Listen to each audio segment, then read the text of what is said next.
making. Not playing team ball, not dishing it off when you're going down the lane. And I guess the frustrating thing if you're a coach is that you're never sure which Eagles team is going to show up.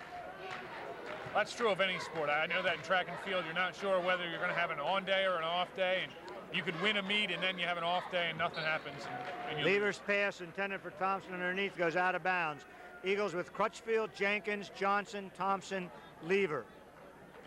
Joe Green taking a rest on the bench. Bensalem coming back, Jackson and Howard, Eagles falling back. Jenkins, though, will always apply pressure on the man he's playing. This is Howard coming across court to Jackson, over to Lewis. Lewis on the move. Comes into Grandy. Grandy they're just going to let open. He's not going to be taking a shot. Houston over to Howard. Howard, no. Jackson with a rebound. He's got it. Jackson with 7. Bensalem still falling back, not putting full court pressure. Eagles by 8 as we come down to the 7-minute mark. Green off the bench for Norristown. Lever with the ball. Lever looking underneath, comes cross court to Thompson. Thompson on the move, spin. Thompson up with a shot, nothing, air ball. Crutchfield with a rebound. We're going to have a foul on Bensalem. And that's the last foul before every shot from here on will be 2 points. Thompson still forcing shots with no reason to do so. Fouls on Krishan Lewis, I believe. I'm sorry. On Houston. Houston. Green giving Lever a little rest. They'll just give Jimmy Lever a little breather here before they bring him back in.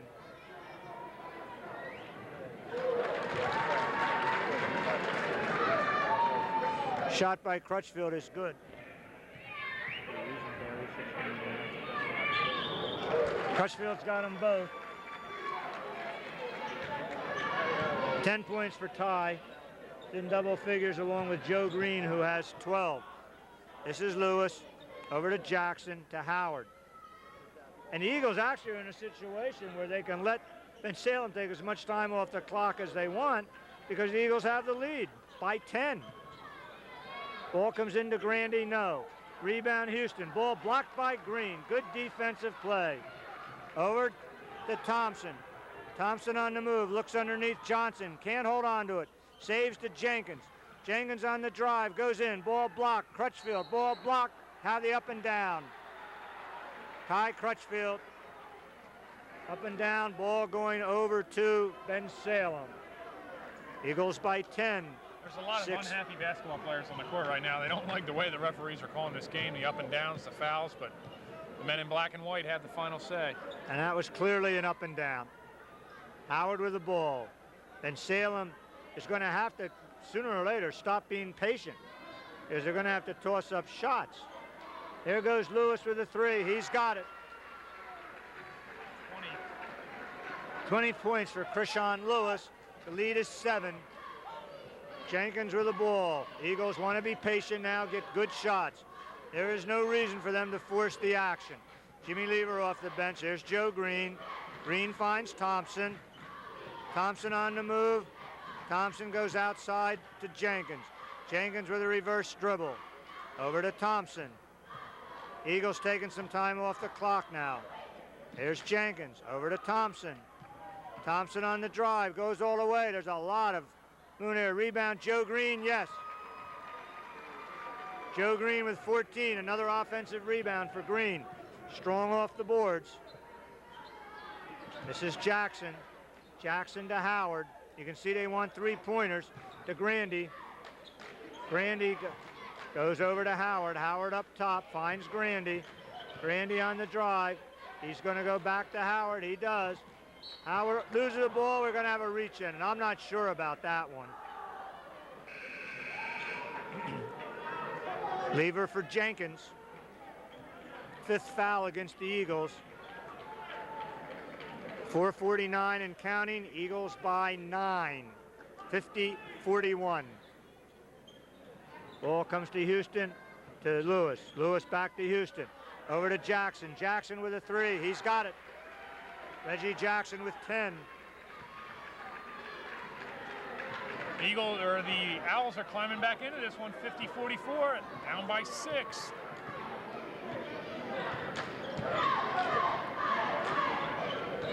This is Lever with the ball.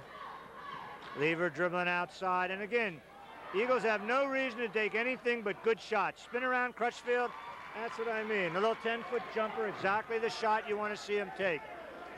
Eagles up by 8 again. Bensalem trading 3s for 2s now. Clock is running, coming down to 4 minutes. This is Lewis with the ball to Grandy, back to Lewis.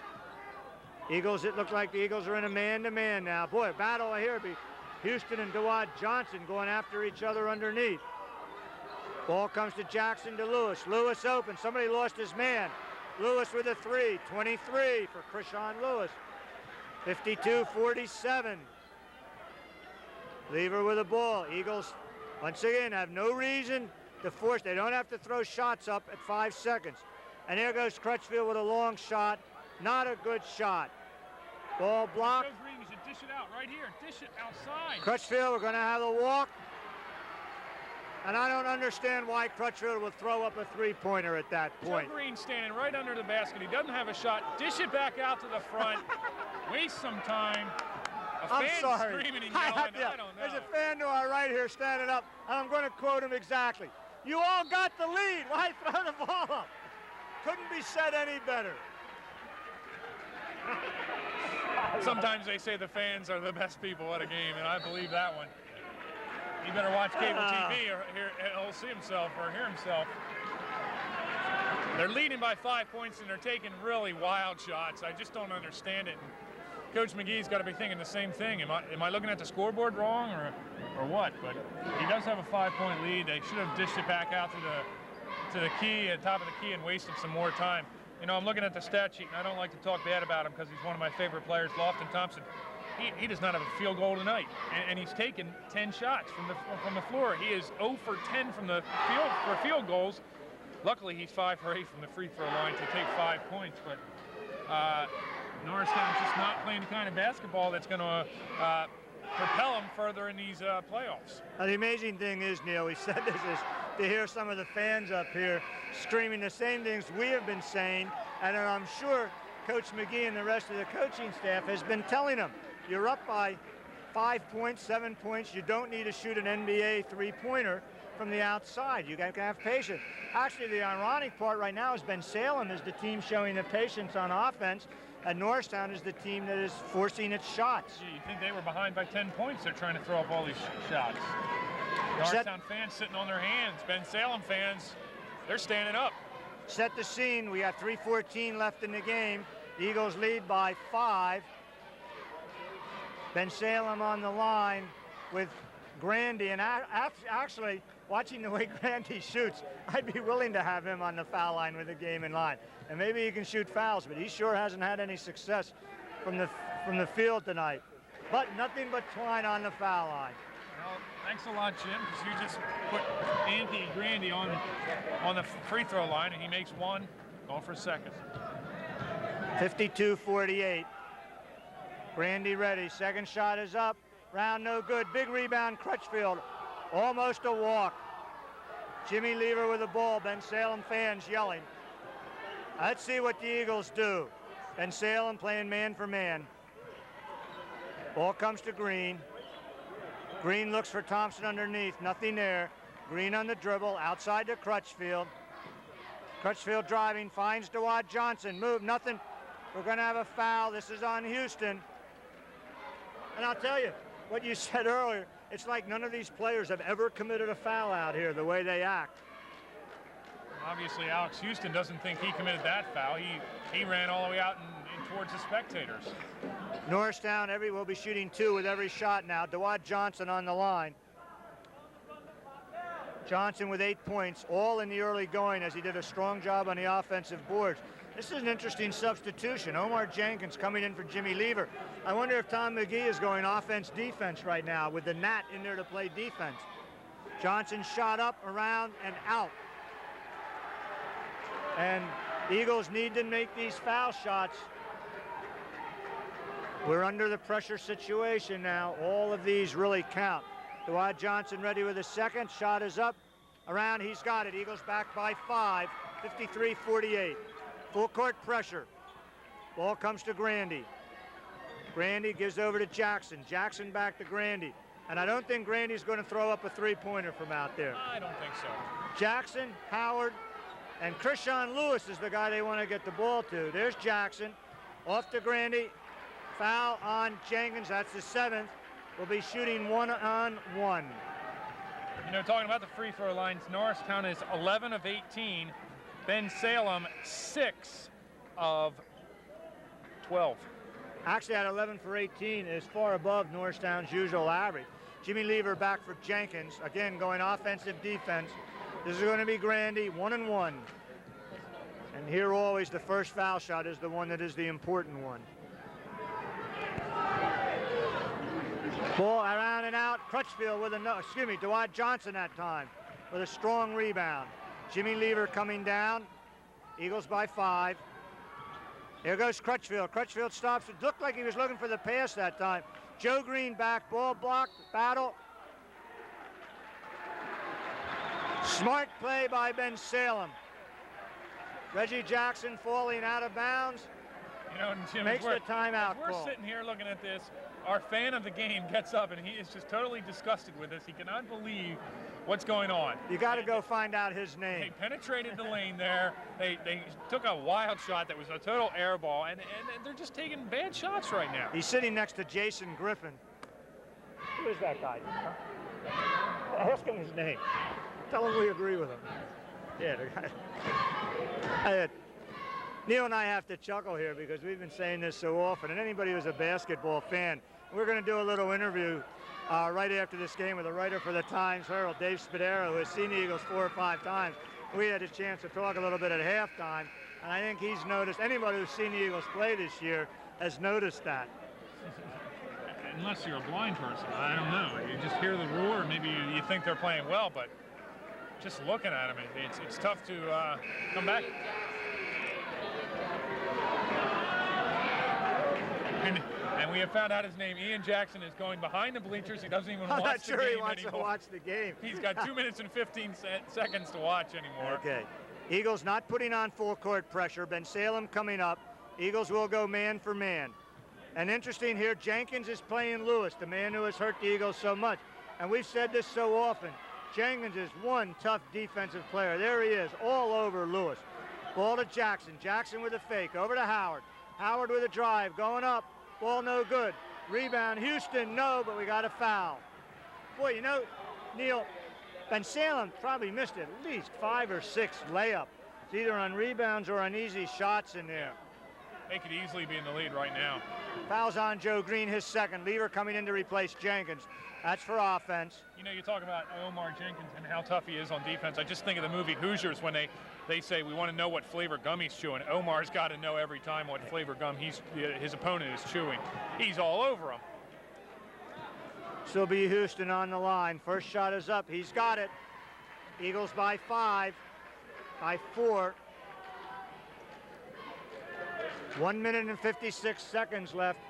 And what looked at one time as might be able to be, I hate to call it a laugher, but a game that we had absolute control of, is now a 3-point ball game. Bensalem putting full court pressure. Jimmy Lever, ball knocked out of bounds by Jackson. Eagles will inbounds. Ball coming in. Let's see who gets it. Ball goes down to Johnson. He controls. Over to Thompson. Thompson finds Green underneath. Green with a spin move. Yes. Joe Green with 16. Eagles by 5, and that's the move you wanted to see. Here comes Jackson. Over to Howard. Howard launches a 3. No. Lever with a rebound. Joe Green had to break. Nothing there. All the fans are yelling, hold it. They're moving their hands out, telling them to hang on to it. Will they listen? They're all playing coach from the opposite stands. Howard playing Lever. Lever with Thompson. There goes Lever.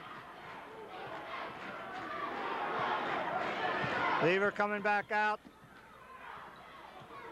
There goes Lever on the moons. Finds Thompson. Easy layup. Yes. Lofton Thompson with short jumper. 7 points. His first field goal of the night. Eagles by 7, and we're under a minute. And there's what can happen if you take your time. Jackson with a 3. No. Ball knocked out of bounds by Bensalem. No reason for the Eagles to force anything. We have a timeout, Bensalem, 49.6 seconds in the game. Eagles by 7, certainly have control. And I guess we could watch the videotape again, Jim, but we might see the kind of basketball that they were playing at the beginning of the game right here in the last 2 minutes to give them this comfortable 7-point lead. Not too comfortable, of course, but they're a little more comfortable than when it was 3 points. So we'll have to watch it again on cable and see if they were playing the same kind of basketball, and I think you'll see they were. Well, the Eagles certainly have everything they want. They have the ball. They own a 7-point lead. Bensalem is going to have to foul. All the Eagles have to do is make some foul shots, and Bensalem's going to have to come up court, and they don't have the time to work around for that 3-point shot. Bensalem's going to have to launch the ball quickly. Eagles 49.6 seconds away from advancing to the state playoffs and a game either this Friday or Saturday night. And we imagine that the game will be with North Penn, a team that beat the Eagles early on. Ball knocked away, but Lever has it. Down court, Joe Green wide open. Lever spinning around, moving back. And Matty Lucas is in the game for Norristown. Nice touch, one of the seniors who has stayed out. A nice touch, getting a chance to get some action. And Mr. Lucas has made me promise, Mr. and Mrs. Lucas, to say something about Matty. I taught Matty last year, a fine young man. And I know he's having a thrill to be out there on the court. Dewad Johnson coming in, Jenkins off the bench again for defensive pressure. I'd like to see Tom McGee go a little deeper on his bench and get some other guys out. Damon Carroll being one of them. Not that I have a bias towards him or anything, but he was the state champion in the 55-meter track and field meet last Saturday. I heard rumors that you had told the coaches to save him for your meets, and therefore they weren't supposed to use him. No, there's no credibility to that rumor. Jimmy Lever ready. He's going to be on the line. He'll be shooting 2. Smiley! Lever misses the first one. We're down to 39.7 seconds left. Second shot, no good. Green with a rebound, no. Ball knocked out of bounds by Dewad Johnson. Jenkins coming back for defensive pressure. Bensalem with the ball. Morris in, 36.3 seconds left. Lever takes the seat. Morris with the ball. They'll get it over to Howard. Howard on the move. Howard going in. Battle.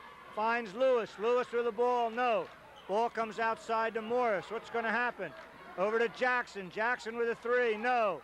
Ball controlled by Thompson. Down court is Jenkins. We've got a foul on number 24. That's Scott Friedman, 6-foot senior. And Neil, I think we can say that the Eagles have this game in hand now. I think so too. With 16 seconds left and a 7-point lead, building on that probably here from the free throw line. Lofton Thompson, 5 of 8 from the free throw line tonight. We do see the subs coming in for Norristown. This is good to see. When you have a 7-point lead with 16 seconds, we see the bench clearing off. Number 13, 5'8" senior Micaiah Green.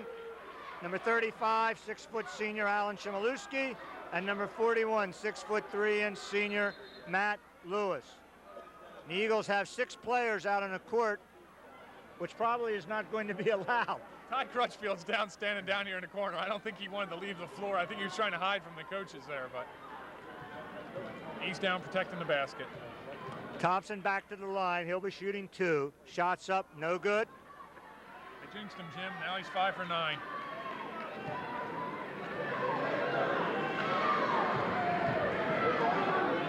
He's ready with a second shot. Thompson up, no.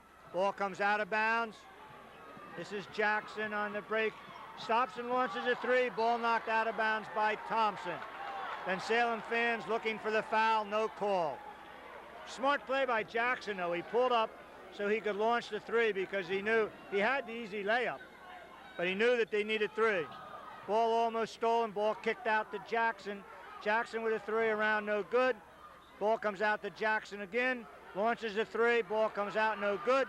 Lucas with a rebound, stolen away. And the buzzer sounds of the final score. The Eagles of Norristown, 57. The Owls of Bensalem, 50. And the Eagles are moving on into state play. I'm going to turn it over to Neil Schaefer for some final stats. He will give it back to me for a little post-game interview. Quickly, the final stats. Krishan Lewis led the Owls with 23 points. Jack Howard with 12. Reggie Jackson added 10 for the victorious Norristown Eagles. Big game from Joe Green. He had 16 points. Ty Crutchfield had 12. Lofton Thompson added 7. And Dawad Johnson had 9. I want to wish the Norristown Lady Eagles good luck, and also the Norristown Eagle wrestling team as they advance on in the postseason. Back to you, Jim. Thank you, Neil. And as Neil said, the Norristown Eagles winter team's having an extremely successful winter season. The sport team's doing well and showing off our high school.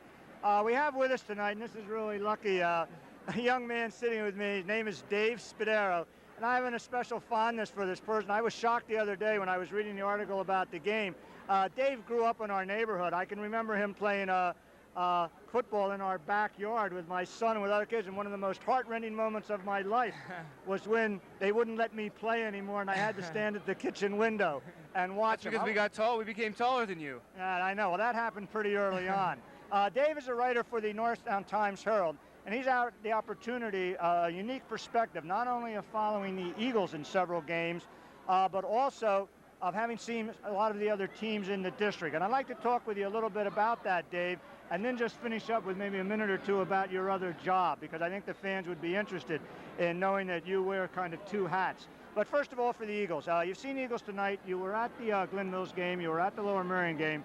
What do you see from the Eagles as they move on into district play? Well, I see the same thing that you see, and that's a lot of inconsistency tonight. They jump out to the 12-0 lead. They press very well, and then it seems like they get lulled into a sense of security and just fall apart. I see some unselfishness at times, and then I see a lot of selfishness. Tonight, Lofton Thompson struggled badly and still took a shot, did not include his teammates like he should, very similar to what Crutchfield did against Lower Merion on Friday night. It's a talented team. You know, when they are playing well, they can beat anyone in the district. What Tom McGee has to do is get these guys' intensity up and get them playing like a team for 32 minutes. Yeah, and that's going to be a key as we go into this, the states. I mentioned you a little bit earlier that it seems to me that this District 1, we've won tonight now, and I'm assuming North Penn's going to beat Upper Dublin, that we're going to be sending out 6 very strong teams in the state play. North Penn is a very strong team. PW, obviously Lower Merion, and Chester, very good teams. But you know, watching that game on Friday night really opened my eyes about what Norristown's ability is and what their potential is. They can play with any of those teams. They've got size, they've got depth. When Jim Lever comes to play, I mean, he's a guy I've watched since his 9th or 10th grade year, and I thought so much of him. He fades in and out of games. If this team is playing well, Norristown can beat any of those teams. Yeah, I thought against Lower Merion, defensively in particular, we did a terrific job in stopping Bryan and forcing the action. Dave, I want to ask you about one of the other teams. We've seen PW, we've seen now Coatesville, Lower Merion, and North Penn. The team I have not seen, you have, Chester. Are they for real? Oh, they are for real. They have, you know, they are probably not as talented I would say they're more talented than Norristown, but not by much. The thing that Chester does so well, they play like a team the entire game. Very unselfish squad. They play great defense. They get on the boards. Of course, they've got the great athletes. That is a legitimate team, and we'll see how they do against Lower Merion. I think they're going to give Kobe Bryant a handful. Now, the Chester coach, pretty outspoken in what he had to say, being quoted in the paper. We will stop him cold. You have a prediction on that game? I think Chester's going to win that game. I just don't think there's enough of a supporting cast for Kobe Bryant. Norristown showed that if you take Kobe Bryant out of the game, and it is possible, you know, that you can stick around to the end. And I thought that was a game Norristown should win on Friday night. Yeah, I agree with you. I thought we had control of that game, and if they had even played the way we did at the end of the game tonight, being content to hang on, I think we would have been right there. A little bit more self-control. They didn't have any timeouts. Crutchfield was had a horrible game and still forced the final 2 shots. And if you can just get the discipline in this team, they haven't played together very much this year because of the injuries. They can cause some fun things to happen in the States. Okay, some very interesting games ahead. Dave, I'd like to finish up by letting you talk about, I have to get this title correct. I think you are the editor of the Eagles Digest. And that is not the Norristown Eagles. No, that is not the Norristown Eagles. That's the Philadelphia Eagles. And you get a chance to meet all the Eagles brain trust. You get a chance to spend a lot of time. What are your impressions of this Eagles team all coming off this last year and their new coach? Well, I really was impressed, obviously, with what Ray Rhodes did. I think he's the beacon in this organization. He's the guy who, if they give him the control and they give him the say, you know, the Philadelphia Eagles are going to be a very, very good team in a year or two. They're putting pieces in place. They're not there yet, but I like the direction they're going. You know, I don't agree with all the things the organization has done, but the difference between this organization and the last one is that this organization wants to win a Super Bowl, and if they keep Ray Rhodes, if they can add some key elements this offseason, which is kind of a worrisome situation right now, I think they're going to be a playoff team again and take another step closer to getting into that Dallas, beating Dallas and taking it to the next level. All right. Dave, yeah, a job that I think you have to find interesting, working with the Eagles, covering local sports. We have kids at school that have interest in these areas. How about just telling them a little bit about what you went on in terms of the educational route to finish up the way you did and get the jobs you did? I know you went to Temple University. Right, I went to Temple and actually majored in communications. I got very lucky. I just asked around. I was at the Eagles camp one time and I asked a daily local news writer in Westchester if they needed help. I kind of fudged my way into that. I got a part-time job there. I really enjoyed it. Knew that an education was extremely vital to me and just kept writing and basically put myself to be in the right place at the right time, and that's how I landed the job. And it's where I'm going into my 8th year covering the Eagles with Eagles Digest and doing a lot of other things on the side, and it's been a tremendous experience that the only way I would have done that is by going to college. And I'm going to add this to some of our young people who are interested in such a thing. David gets to travel with the team, which means he's been all across the country with the team. That's going to be exciting to see other places and get into other cities. I mean, I really love football. I love the event. I love the day of the game, the excitement that builds when you can just see the stadium grow from an empty stadium to a packed house, and that's something that I cherish every weekend. All right.